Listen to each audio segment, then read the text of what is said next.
Over the years, there's definitely been a lot of great lower budget horror games since their surge in popularity after the release of Five Nights at Freddy's. One that always stood out to me in particular as being not only scary but really unique was the Welcome to the Game series. In this video we'll be taking a deeper dive into these games and finding out what happened to Welcome to the Game. It was developed by Reflect Studios, but mainly just the developer Adam. Most notably before this he made the demo for Rides with Strangers, which was a hitchhiking type horror game. In Welcome to the Game you are scouring the dark web to try find 8 keys hidden throughout the web pages. Once you get all of them, you just have to enter them into the URL and it will bring you to a red room, which is essentially a myth on the dark web of a room where you get to see someone get murdered.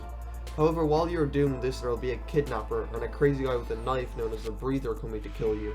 So you gotta watch your surroundings. If you hear a noise, turn off the lights or check the door.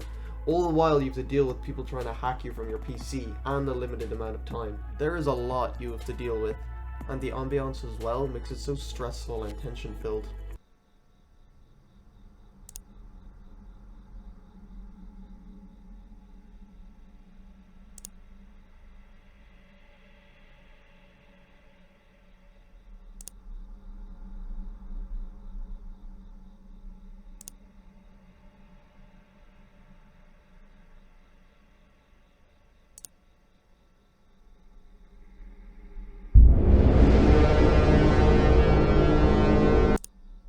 The game focuses so much on the build up to danger that it makes up for the admittedly not too scary looking antagonists, although that does change in the sequel.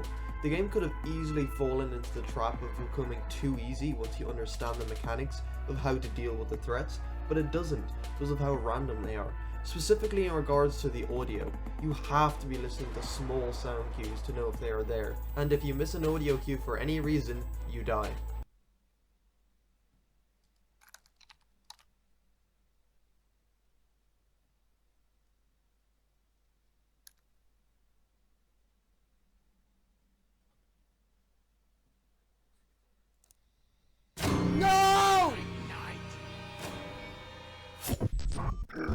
What?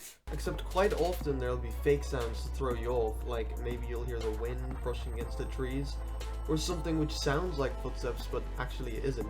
Often the real sounds will sound just like the fake ones. They are always really subtle, so you need absolute focus to hear them. There's 3 endings in Welcome to the Game 1. The normal ending, where you get to see the red room. The second ending, where it reveals that the character you're playing as is a girl. And the third ending, where the victim escapes the red room for a little bit but then gets caught again. It's basically just a teaser for Welcome to the Game 2. Also, the websites are crazy. I'm not going to go into too much detail on them here, but let's just say they definitely make you not want to go anywhere near the real dark web. As good as this game is, it's definitely not without its faults. Having to do the Chosen Awake and Clapis website minigames gets so boring when you have to do it so many times, especially with Chosen Awake, because it's basically about getting good RNG, whether you're going to be done with it quickly or not. Also, dealing with the Breather at the door is questionable at best. It's literally just holding the mouse until you hear him leave. It isn't very interactive, and I mean, come on, does the character really need to be paralyzed while you're setting the modem? You can't switch off the lights or anything.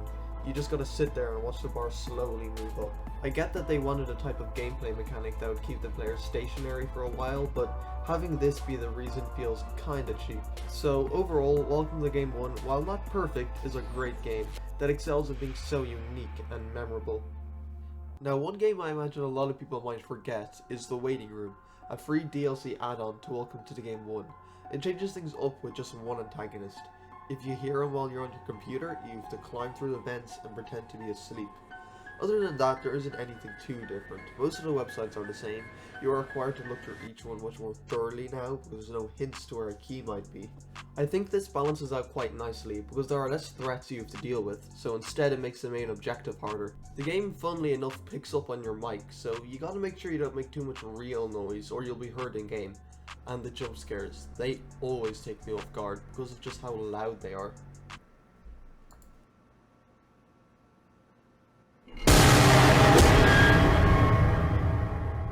So yeah, there isn't really much else to say about it.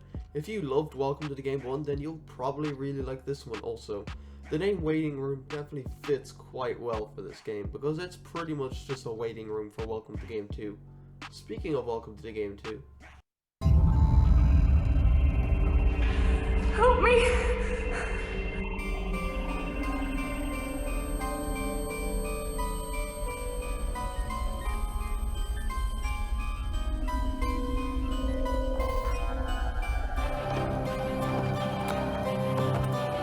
I love Welcome to the Game 2. It's almost perfect. It legitimately is the scariest game I've ever played. And I've played some darn scary games, but nothing comes close to the level of dread this game gives you. It is a perfect sequel in a lot of ways, as it just expands on everything presented in the first game, and more.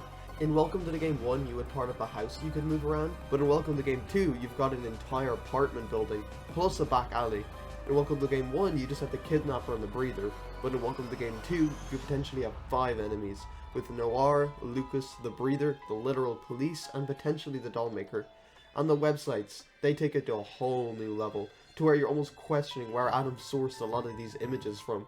Not to mention that the game is significantly harder. It literally makes the first game look like Play School in comparison, and it's not like the first one was easy either, but the gameplay loop is just far more complex. It is still similar in that you need to find 8 keys, or hashes in this game, but they are way harder to come across regularly, just due to how many more websites there are. The game focuses mainly on building a type of currency called DOS coin, which you will use to help you find the keys across the websites and defend yourself. And so it creates a really interesting gameplay dynamic of choosing between saving your DOS coin to get the key finder, or by playing it safer and just prioritizing your own protection with like a motion sensor. Each enemy fits so well, and they are all equally a threat, especially the breather. No longer are you just holding one button to get rid of him, you actually have to time it now. Although I can't say I'm a big fan of his implementation here either. It's always felt too finicky to me, but that is just personal preference, and he does achieve his purpose of making you really not want to go into the back alley. Having the police as one of the enemies too is genius. They track you on the dark web via your internet connection, so you need to hack into the neighbor's Wi-Fi to put them off your trail. Similar to all the other enemies, the police are constantly on the back of your mind, as you worry if you've been connected to one connection for too long. I could talk for hours about the different mechanics of each character, but I'll just say this, they are way more engaging than in Welcome to the Game 1.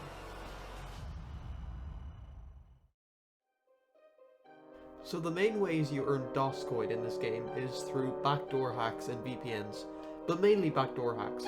When you purchase a backdoor hack, the next time someone hacks you, if you fail the first minigame and complete the second, it will reward you a large amount of DOS coin.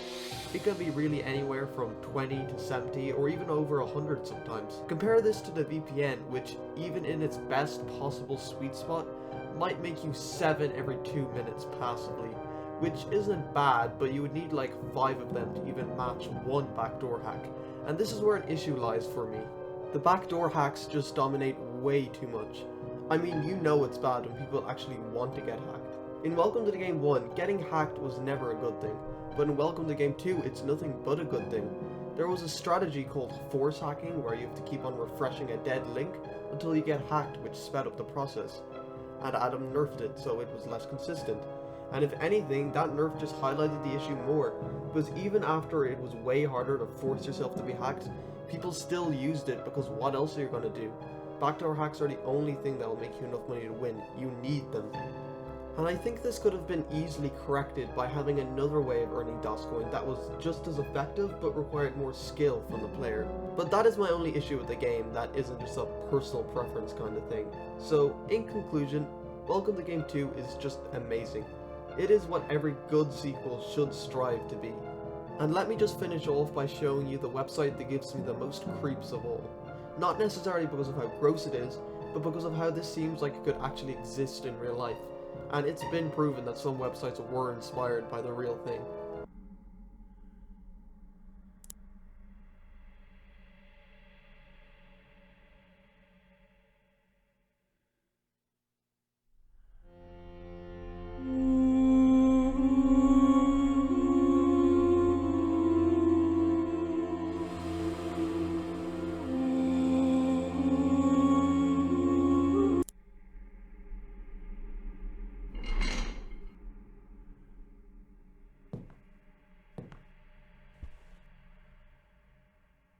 So, what actually has happened to Welcome to the Game?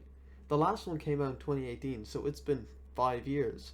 Well, since its release, Reflect Studios has made Scrutinized and Masks of Deception, but currently is working on the newest Welcome to Game title, Welcome to the Game John's Chapter. You can even see some early screenshots of it on the Reflect Studios Twitter. One of the aims is to make the game more accessible but still challenging, which sounds neat, so yeah. I don't think there is any estimated release date yet, but I just hope this game is even close to as good as Welcome to Game 1 or 2. I guess we'll see.